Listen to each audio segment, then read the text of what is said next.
Open.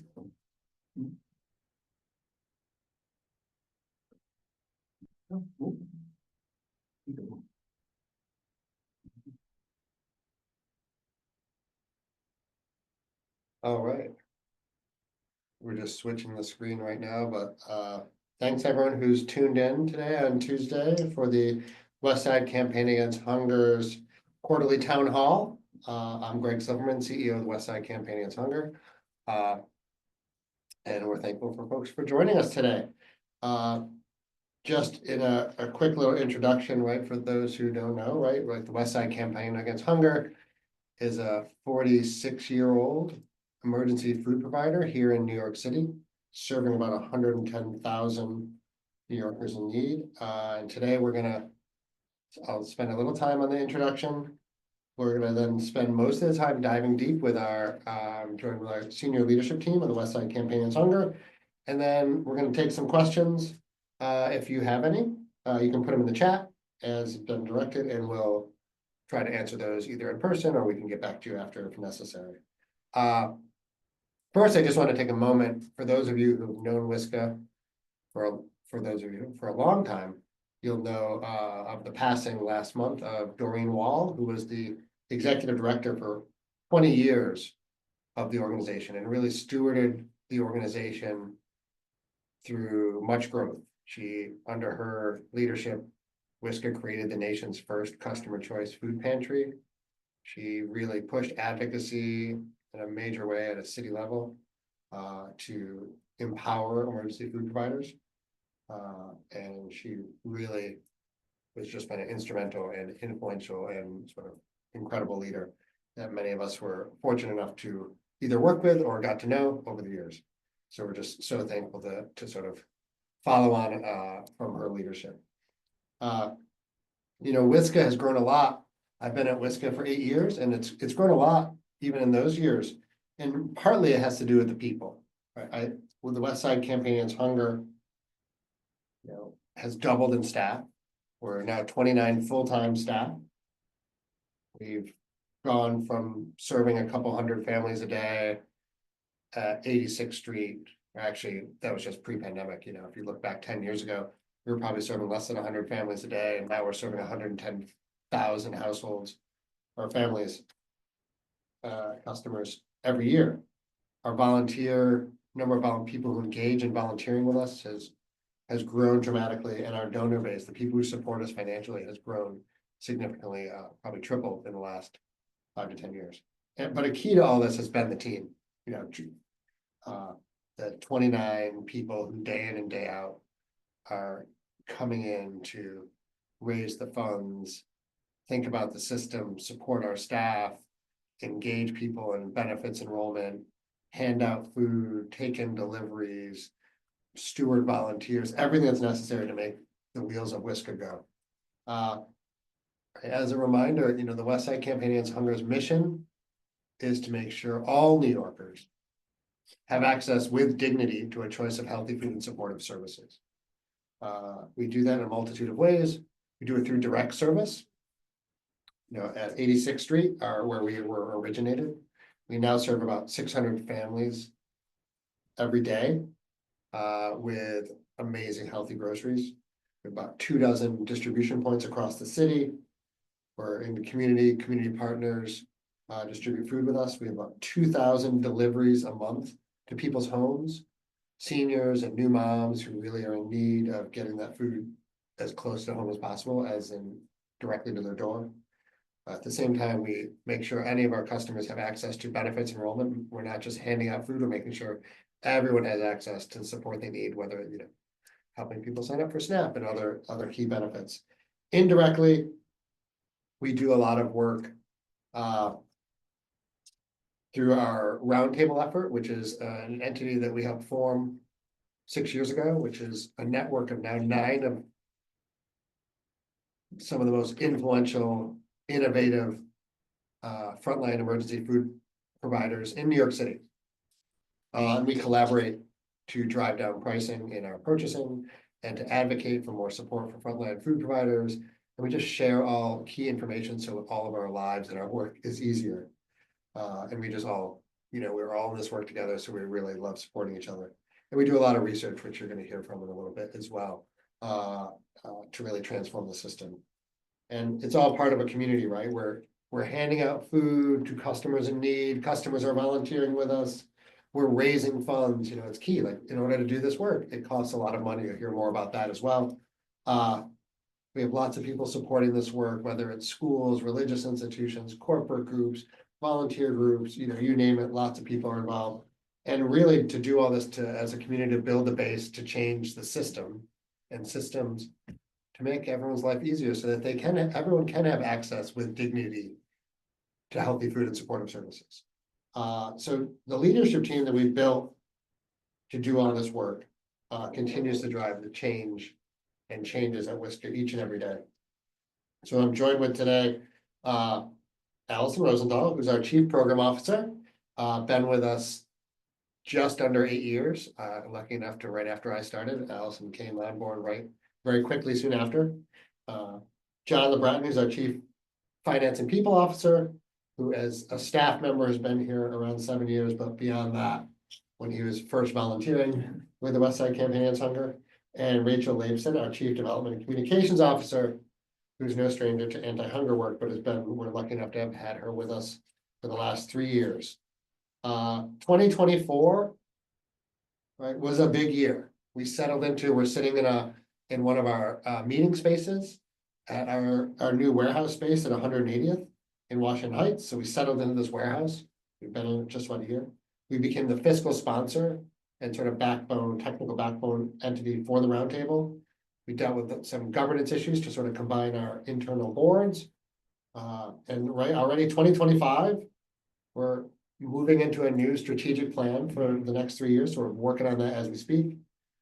The need is obviously growing across the city and across the state. And we're dealing obviously in 2025 already with massive uncertainty and changes within the federal administration. So I'm going to kick it off with Alyson.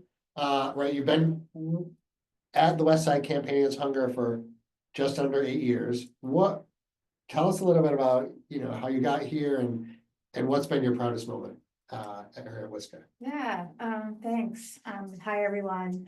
So a little bit about my background. I'm a registered dietitian and nutritionist, and I've spent the last 20 years of my career focusing on different programs and policies that seek to expand access to healthy foods, primarily in communities that are disproportionately affected by diet-related chronic diseases. And I think what drew me to WSCAH is our unwavering value of providing healthy, fresh foods to our community. And so the work that I've been able to help lead, that I'm very proud of, is our Food as Medicine portfolio of programming. And this programming works, at the intersection of food insecurity and emergency food, and health outcomes. And we've had an incredible partnership with New York Presbyterian Hospital and Columbia University Medical Center. This project, we call it Food Pharmacy, and we are providing, and we have provided thousands of families, primarily pregnant and postpartum women with children under the ages of 5, and seniors 65 and older who've had 2 emergency room visits. We're providing them with fresh, healthy groceries every other week for 6 months, and that food is getting delivered directly to their door. It's been incredibly successful, and we've been able to work with a team of researchers led by Dr. Jennifer Wu Bidell. She is now out of Stanford University, and she's and her team have been able to evaluate this programming throughout its history, and we now have 4 published papers, and we've been able to show that this programming not only improves food insecurity, but it also improves eating behaviors and health outcomes. We've been able to show that to slow the growth of BMI in children. So this for me has been the most exciting work that we've been able to work on, not only because it aligns with my interests and my passions, but we are defining best practice and really shifting the entire sector around how emergency feeding organizations can work in collaboration with the healthcare industry to create real change in communities. Yeah, it's been amazing to watch. I think especially pandemic and beyond, like the speed that we've been able to ramp up some of these changes that Alyson's describing. John, you know, as I said, you've been right, as you know better than ever, you've been here over 7 years in multiple roles / volunteerism. Came in under certain circumstances and sets of operational constraints and transformed a lot of that. So what's been the biggest challenge and, you know, opportunities that you've been able to see? Well, I think I want to, oh, sorry. I think I want to talk about my background, and then Yeah. that'll lead into, you know, what I think the biggest challenge is. Before I came to WSCAH, I was actually a VP of finance at a global Fortune 500 company. I worked at a Big Four firm for a few years where I earned my CPA. And, you know, I've also traveled 70 countries, and I've ran 15 marathons.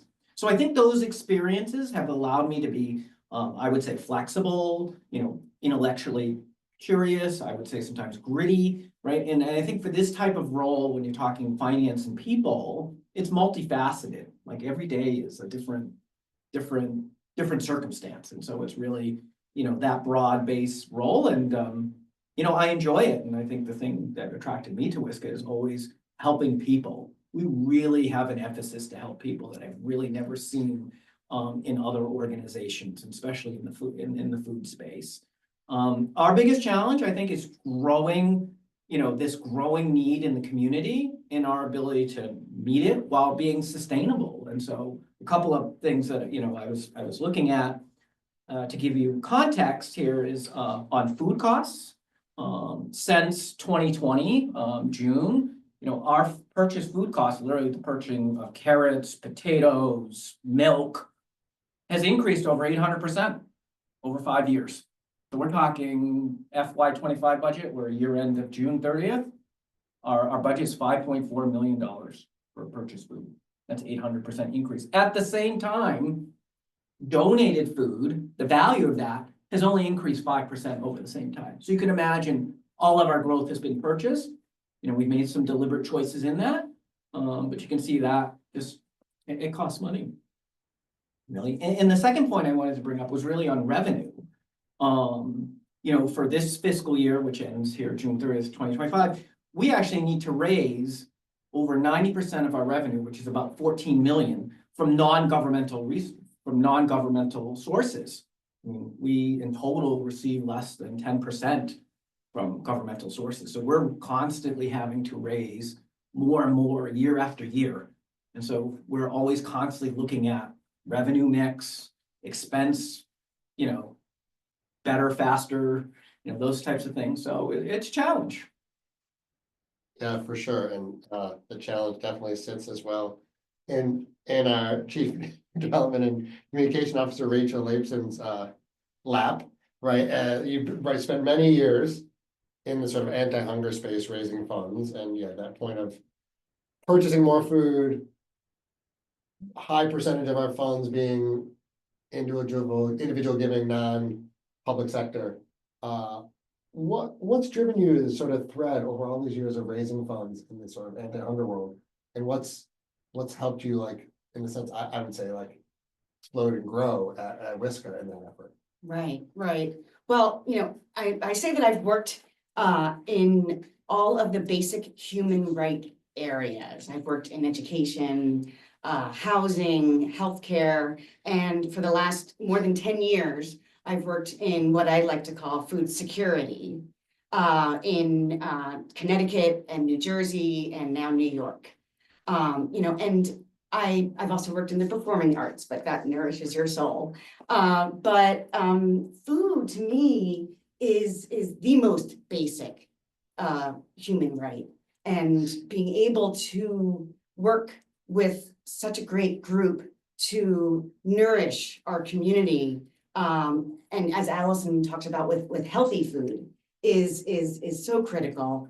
And at WSCAH in particular, when I was interviewing 3 years ago, something that really struck me is how we put the people who are coming to get food from us, the individual and families who we call our customers, we put them first. And they have a voice at the table. They are volunteers, they are board members, and not only are customers at the table, but also the team members and volunteers. At WSCAH, it seems to me that everybody is a part of the process. Everybody has a voice at the table and is part of how we treat our community with dignity. Yeah, no, I think it's the joy of WSCAH in a lot of ways and how we do this stuff. You know, as I listen to all three of you, obviously and you probably heard those who are listening in, like lots of big ideas, big goals, and still focus on mission and our community. And we have a lot to do. But to do all that, we have to have a strong foundation. You know, so when we look at the sort of from a team perspective, John, like what do you think for the year ahead? What do we need to be pushing on to be ready for all this, all these efforts? It's a lot of them. I would say two things. One is support. Can't emphasize enough, this is a very uncertain environment, right? We're dealing with things that we haven't dealt with before. It's really to support us as a team, each of us, from the senior leadership to, people on our food distribution team, just a general support, right? And the other one is resilience, right? The idea that, if you can't bring yourself to work, i.e. you are, the idea that, in order to give yourself, let me say it a different way. In order for you to come to work, to give 100%, you have to take care of yourself, right? Mm-hmm. And that notion is truer than ever. And I think that's a big point, right? We've consistently done great work, volumes of work, and we're hoping to emphasize that again. You really, in order to help others, you have to help yourself. Yeah, and that's so true. So if we can get the foundation right, and it's an ever, right, it's not a one-shot thing, right? This is a constant that we have to continue nourishing to support the team. And we need that because there's a lot of stuff. The need is high, and what we want to get accomplished is pretty vast. So maybe, Alyson, you can just sort of give people a little snapshot of what the team is seeing on the ground now and in the future. Yeah, so, what we're seeing on the ground is unprecedented need or demand for food and services in the community. Just to give you a little sense, we're now serving 3 times the number of customers that we were since before the pandemic. And right now, the numbers we're seeing are 50% greater than even during the height of the pandemic. And so these numbers keep increasing, and I think, with the current political climate, there is a lot of fear and confusion. People are, fearful of applying for public benefits. There's concerns that the already inflated grocery prices are going to be going up even further. So I only see the need and demand for food increasing. But in the year ahead, I think what WSCAH is going to do is in many ways what we've always done for the last 45 years, and that is be a reliable resource, a reliable access point for healthy food and services for our community. And we're going to double down on some of our efforts to make it easier for folks to access the food and services that we do offer. We are going to be opening up more food access points in the exact neighborhoods where our community of customers live. For years, our customers have been traveling from all over the city to access food at our 86th Street location. And so we're taking a look at our data and where are our customers coming from and how can we make it easier, safer for people to access the services we're providing. We are also gonna be bringing we're gonna continue to bring our benefits access work into the neighborhoods where our community lives. So we have our benefits team at the places where the folks are accessing food, at local elected officials' offices, at healthcare centers, at schools. And we're gonna be trying new and innovative ways to get food to people. This year, for the first time, we're gonna open a refrigerated smart locker. And again, we're gonna open this up in the community where our customers live. And this will allow customers to access food at a time that's convenient for them. We will eliminate any lines that folks are waiting on to get food. And, so we're excited to test out these new and innovative models. So I think this year, again, it's us holding tight to what we do best and being that reliable resource that provides food with dignity. Yeah, no, it's amazing. It's a lot. Yeah. And I love the forward thinking on the technology side and how we can do whatever our customers want and need to get them food in a dignified and safe method. It's hearing all this, I'm like thinking about, there's a sign of 2025, lots of people with fear, there's confusion, there's increased food costs, there's supporting the team. At the same time, we have an ever-growing network of people who want to be part of making change, right? Everyone wants to share their personal strength if they can be a part of the community, because we're often so isolated, whether on our phones or at our homes and things. So how, Rachel, do you see us like expanding that engagement? It's a huge need as well. We have a need for food. We also have a need for community. Absolutely, and it takes all of us to do the work that we do. I think one way that we do our work is through our volunteers. We have several thousand volunteers every year who donate about 20,000 hours of their time. And these are people who are individuals. These are groups that come through corporations or that come through schools. We just had the Trinity School come and volunteer, pack food and distribute food, and through their mini-mester and learning more about what we're doing. And those students are also part of our writing contest, which is for our annual block party. We do writing against hunger contest with 10 to 18-year-olds, encouraging them to think about the issue of hunger. So volunteering, volunteering your time is so important, because you also get to see what we're doing firsthand. The other way that people can get involved is donating your resources, whether it's doing a food drive in your community or doing an online fundraiser or other resources, giving directly to our work is an impactful way of helping us do what we do. And the third way that I say that people can get involved is sharing your voice.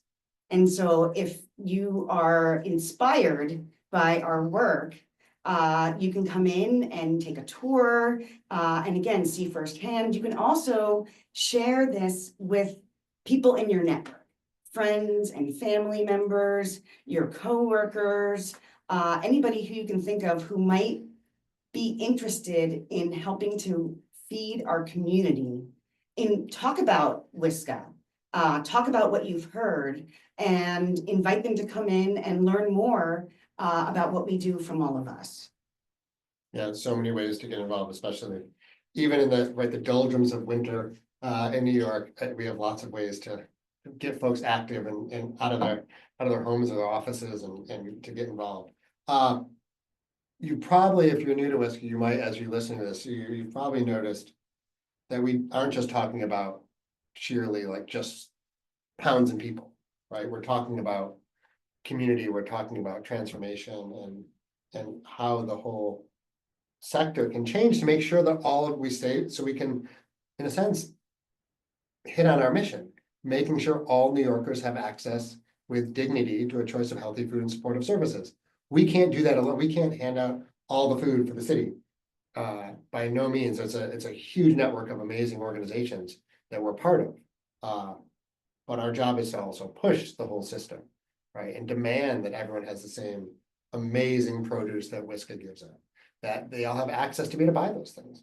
And so, and partly, as many folks know, my background as a chef and former multiple restaurant owner, and I used to like to change, and maybe people understand that my chaos at work at WSCAH. I used to change the menus a lot, like every few weeks, I would change the menus and new specials and things.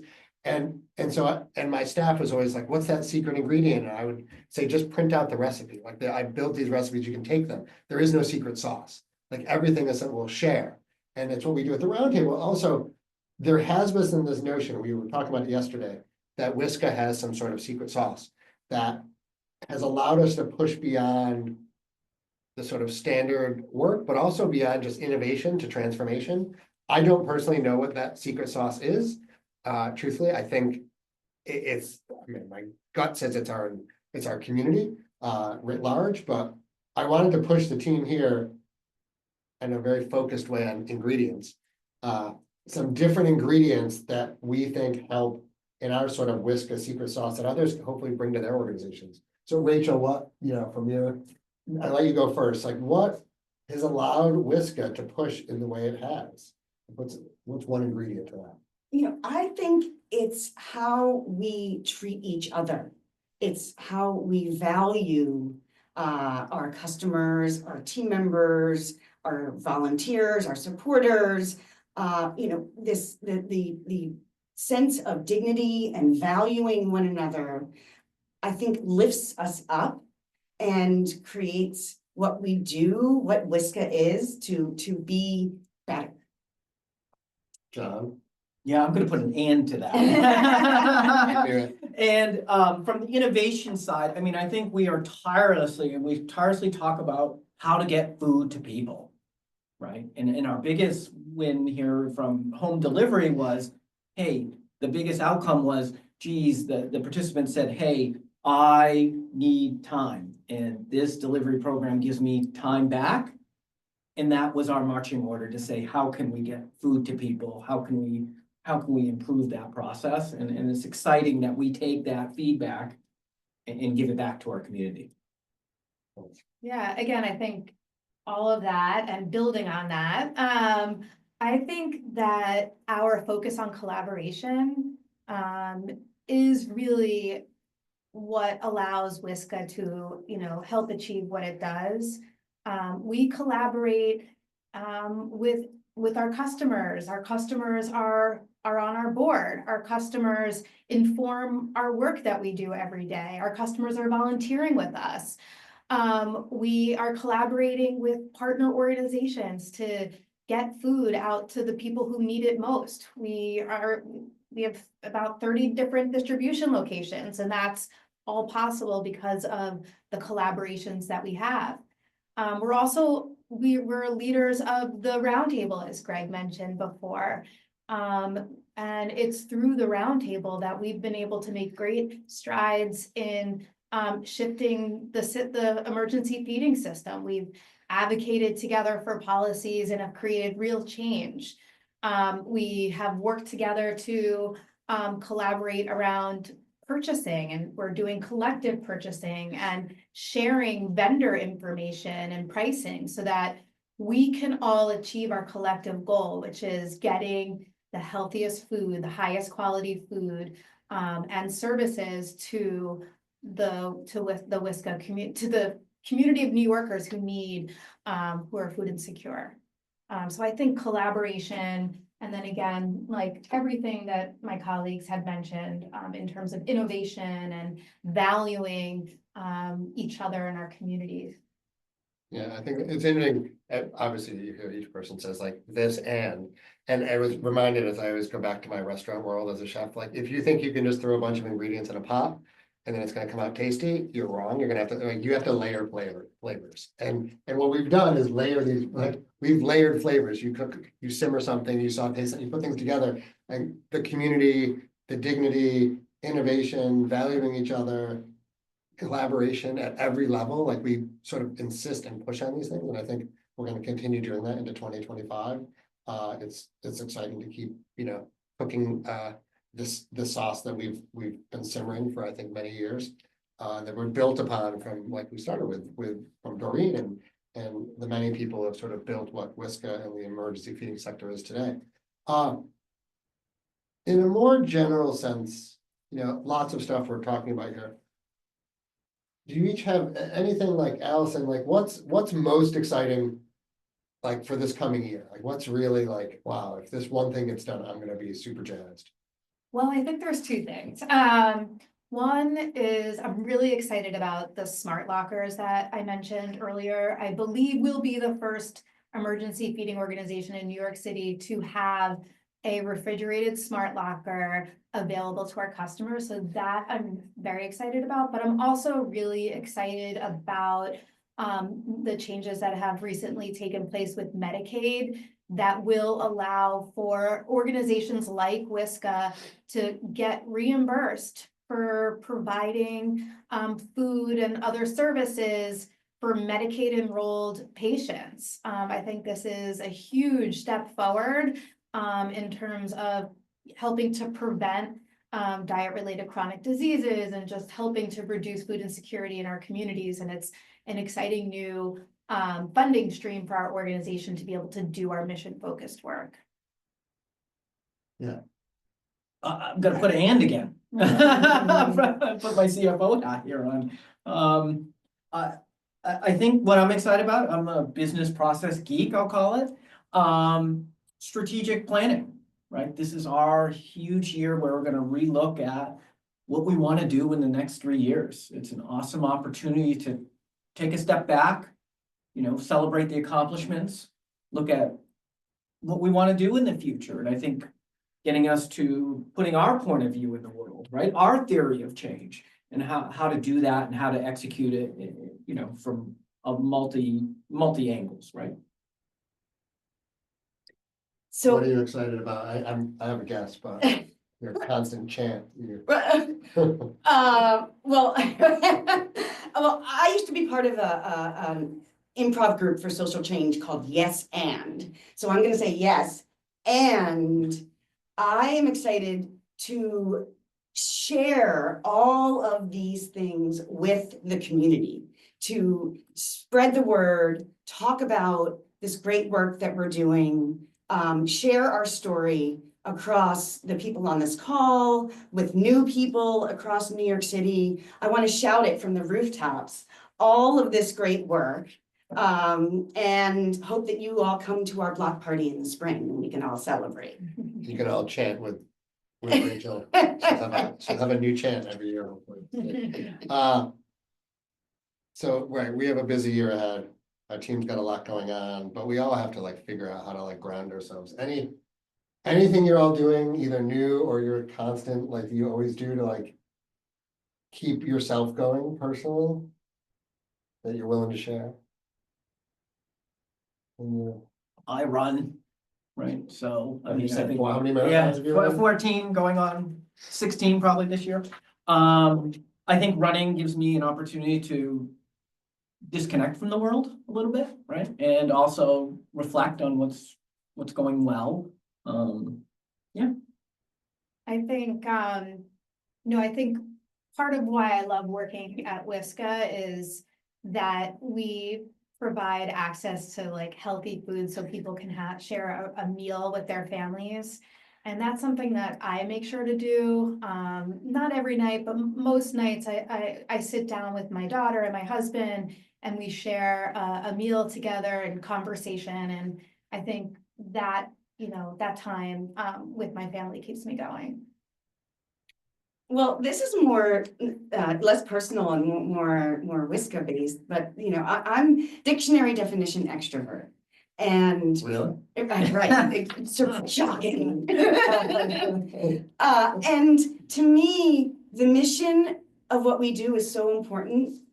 And who I get to do it with in this room, on this call, the community of who we are is just as important to me. So being around everybody who is so passionate about this work really inspires me and motivates me. Totally.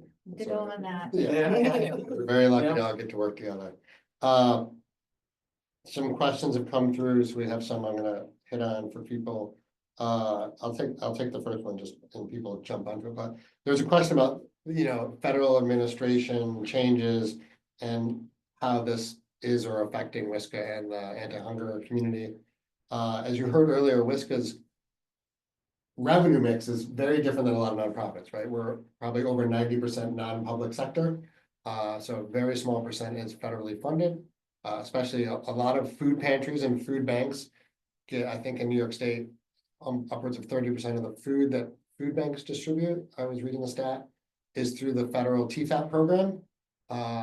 And that is a program that gives out a lot of foods to food banks. We don't take any of that food.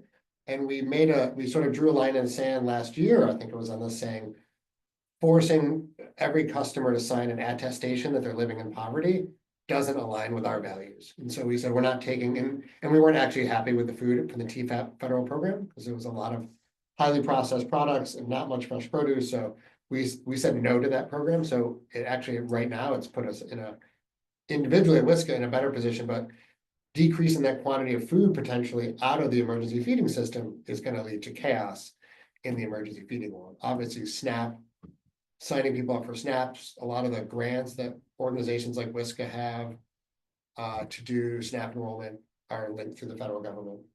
And, for many organizations, not like WSCAH, but a lot of our partners who a large amount of their revenue comes from federal grants, they're in a really tricky position. They already had we all know about in the city and state that grants are paid, you get paid for your grant work very late.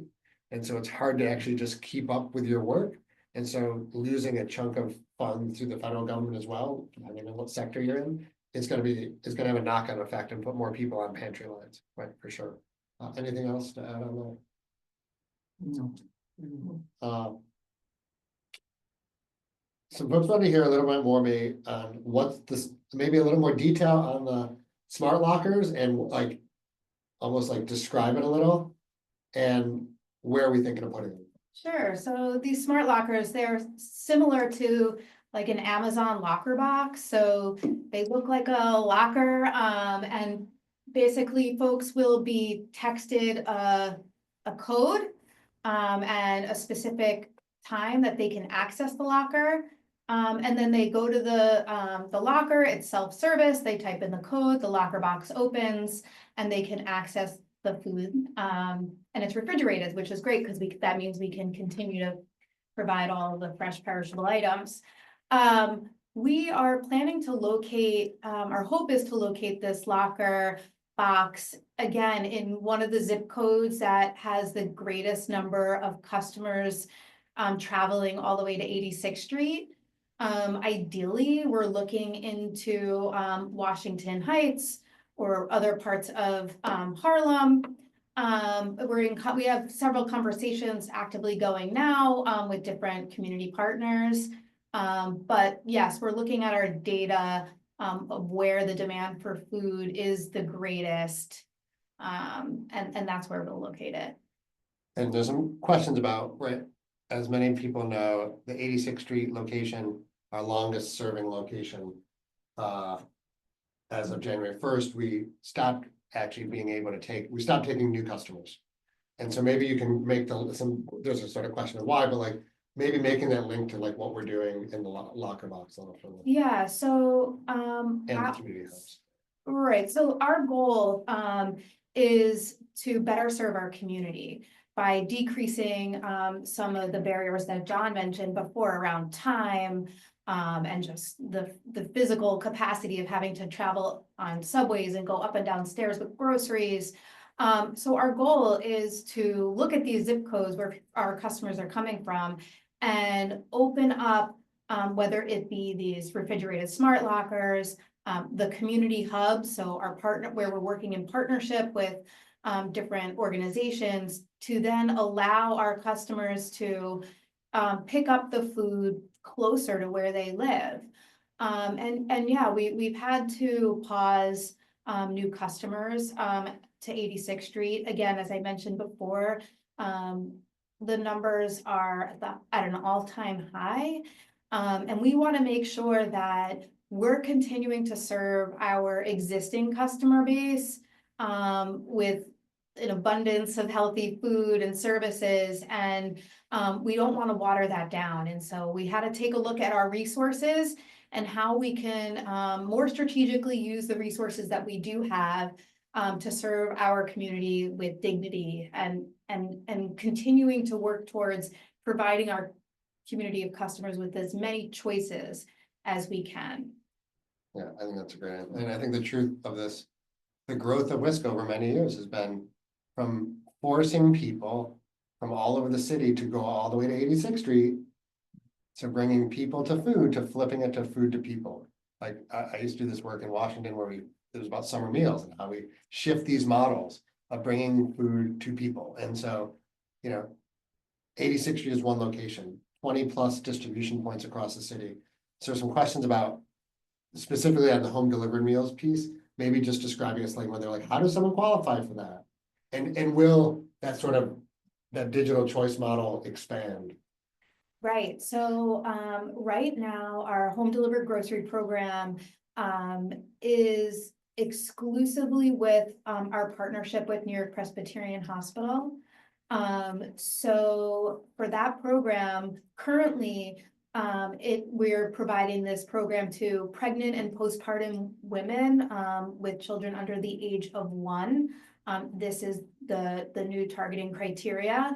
And if they screen positive for food insecurity, they're then being referred through their electronic medical record to the food pharmacy program, this home delivered grocery program, where they're then enrolled in our digital choice food pantry. They're choosing which box type they would like, and then that's getting delivered directly to their door. We are soon going to be expanding this model for Medicaid enrolled patients who also screen positive for food insecurity and meet a few other criteria. We will then be providing home delivered groceries for that population. And we're always looking for new partners and new opportunities. Different foundations and different funders who want to fund home delivered groceries. It's extremely successful. It's how many of our community members want to be receiving their food, but it does come at a cost. And so we have to figure out how can we grow this program with sustainable funding sources. And right now, Medicaid and some of our healthcare partners are how we're growing that work. It's a cost. Maybe there's another question I saw earlier about like how we're dealing with costs and sort of back to collaboration. Yeah, I think, I think Alyson and I from a program, so we've always viewed our functions as mission support from a finance perspective. So we sat down, and I think it was a very natural time, right? So we just opened our warehouse, right, in December. So coming online to January, the history of WSCAH has been what I'll call just-in-time inventory. We have never had the space to hold our inventory, and our numbers kept growing and growing and growing. So we essentially adapted what I'll call, again, a just-in-time model, and that has high inventory costs. So once we realized, hey, you know what? Our warehouse is coming online. We have not excess, but additional capacity in that realm. We said, okay, we need to relook at our costs. We need to say, okay, now we have additional space. We can do things, we can hold inventory, we can purchase larger inventory. So we came together to start measuring it and analyzing it and working with the roundtable to bulk purchase, to sit down and look at our top commodities. Our number one commodity is milk. We spend $550,000 in shelf stable milk every year. And that was last year. And we've now 30% reduction in that cost. Right, just by simply looking at bulk purchasing, putting it in time, giving that space to allow us, that was the whole reason for the warehouse, right? To give us that capacity to hold literally what, 50 pallets of milk, right? So we could never do that before. And so we're gonna constantly do that. So we can turn the resources back to our community, because that's the end of the day, right? So if you spend it in one place, you need to spend it in another, right? And I think back to collaboration, like, right, like WSCAH, the internally in the team has collaborated a lot to, right, drive down pricing and be more efficient in this, but also across the roundtable, then we're also working as a team across 9 organizations oftentimes to bulk purchase things like milk or oats or different products that we can drive down for many groups across the sector. I just want to be mindful of people's time. I don't know if anyone has anything else they want to add from the group here. I think we have follow up. There's a few questions that are very individual about specific things we can follow up after all, but. I mean, I just add one thing. I mean, I think what Alyson has talked about, just bringing it up a level. When you look at smart lockers, you look at the community locations, you look at, additional sites. When you think about an ecosystem, you can kind of see the beginnings of what we've been talking about for a few years of this anytime, anywhere, anyhow methodology, and then putting technology as an enabler. We've deliberately spent, I don't know, a couple of years here on building that infrastructure. You can kind of see it in place. And so that's where we want to get to. We want to get to, hey, you come into you're food insecure, how can we get it to you? Right? Versus the old model of you come to us.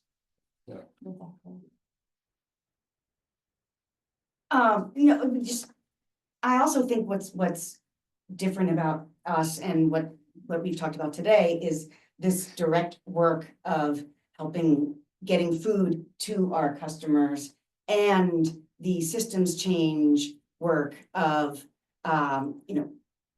helping other smaller emergency food providers or making advocacy across the system through the roundtable and through our advocacy. So it's just WSCAH having that dual prong of direct work and systems change, I think makes us really impactful. Well, thank you. Thank you three for coming on the town hall today. I mean, I think, we were super fortunate first time, to be honest, first time ever. We actually did this for for the team, our whole 29-person team yesterday, which was like a great opportunity for us to, get further questions and commentary and dialogue with our entire team about what WSCAH is doing. And it's been great to practice together on this, like as a team, one more way that we get to work together. So thank everyone for putting so much time and effort into engaging with our WSCAH community. That's always incredibly supportive, and so we're super thankful. As you can see on the slide, there's obviously, if you want to volunteer, there's links to volunteer. If you want to donate, if you want to just spread the word, there's lots of ways to get involved. We recorded this town hall and we'll send it out to everyone who registered. So and you'll have that link and you can share it with your friends if you like. And so thank you for joining us, and hopefully it was a healthy lunch hour or a nice walk outside. And we hope you have a great day. So we'll see you soon. Thank you so much. Thank you. Mm-hmm.